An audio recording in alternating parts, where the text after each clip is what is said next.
oh, okay, it's a playground and there's all this stuff going on around me. But I wasn't really moved by it. I was more kind of like, oh, okay. It kind of felt, I appreciated what they wanted to do. And I think it's a great idea to take a huge mega blockbuster and try to be brave within that with storytelling and trying to push the boundaries. And it's not just in a small indie game, but it's in one of the biggest games of the year. I think that's awesome.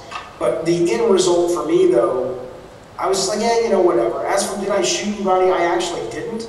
But it was more because I wanted to see if the AI had been programmed to deal with that situation. I mean, because I was like, I wasn't really engaged in it.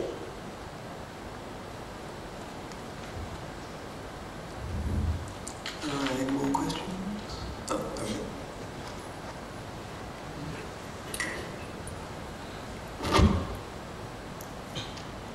Hi.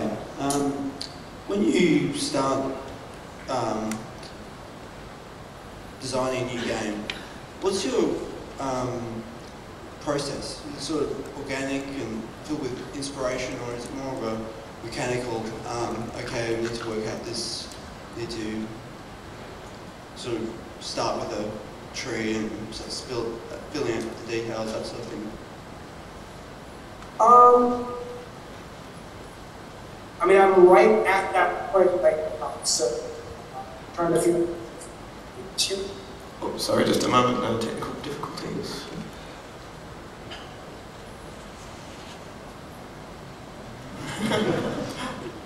Let's try now. Hello, hello, hello. I can hear you.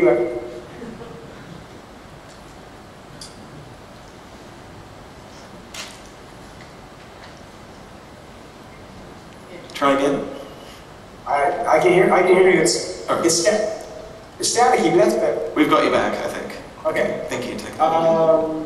So yeah, my process. I mean, I'm not one of these designers. I'm not a math guy. You know, and I think the math guys who really got into algebra and calculus and stuff in school, they probably think they're more mechanically driven. Like when I got off God of War for a while, I was like, oh, I'm going to go and I'm going to do some of these real small games. Like I want to compete with Bookworm and Tetris, but I just don't have the brain for it. I don't think mechanically. You know, I don't think about that. I think more about ideas, you know, and bigger concepts and higher level concepts. Not higher level like smarter, but not the detailed stuff. The kind of the bigger vision of it.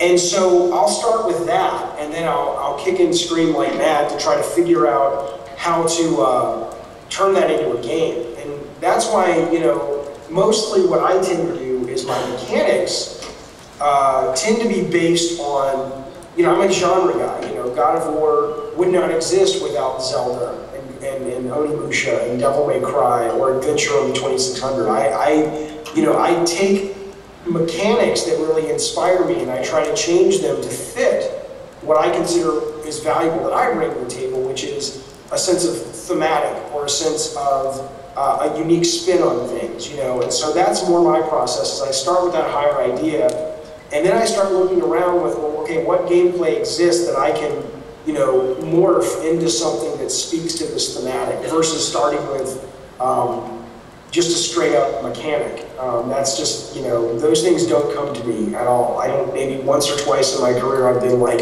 ooh, wouldn't it be fun to do this with the controller? But that's very rare for me.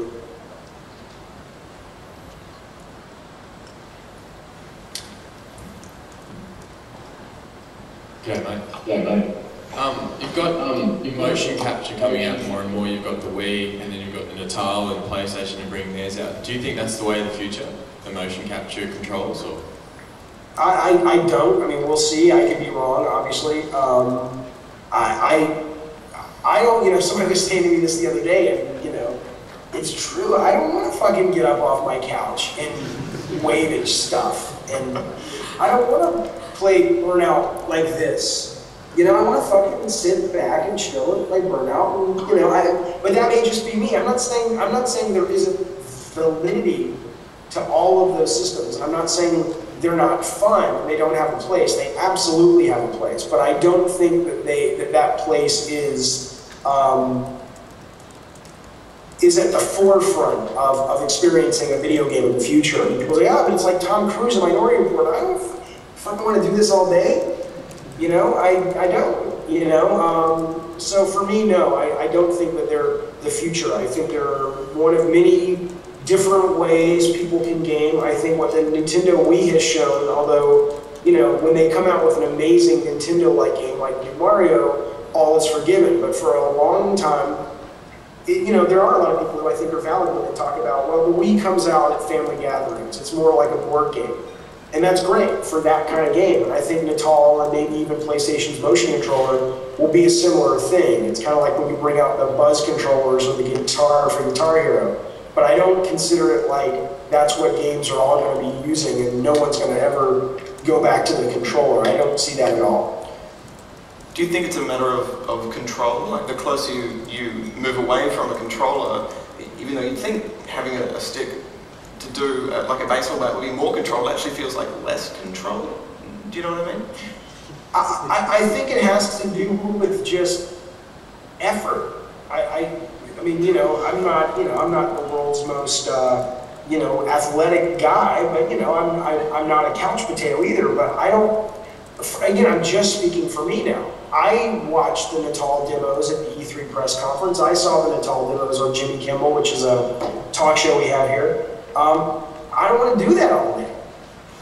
You know, I just don't want to play my game. I don't want to be that physically tired trying to, you know, get my character through the airport in Modern Warfare 2. It's too much work. I think when the holodeck comes along, and maybe, you know, maybe, but right now, no, I don't look at that as the future in terms of right now. Maybe if ultimately what becomes the holodeck is in the DNA of something like the Natal, then that's very different. I love the holodeck. I think that absolutely is the future of gaming and entertainment and everything. But, you know, we'll all be dead, long gone by the time that happens, I think. Holodeck with Olivia Newton-John. Any more questions? We've still got a little bit of time, I think. Oh, there's one.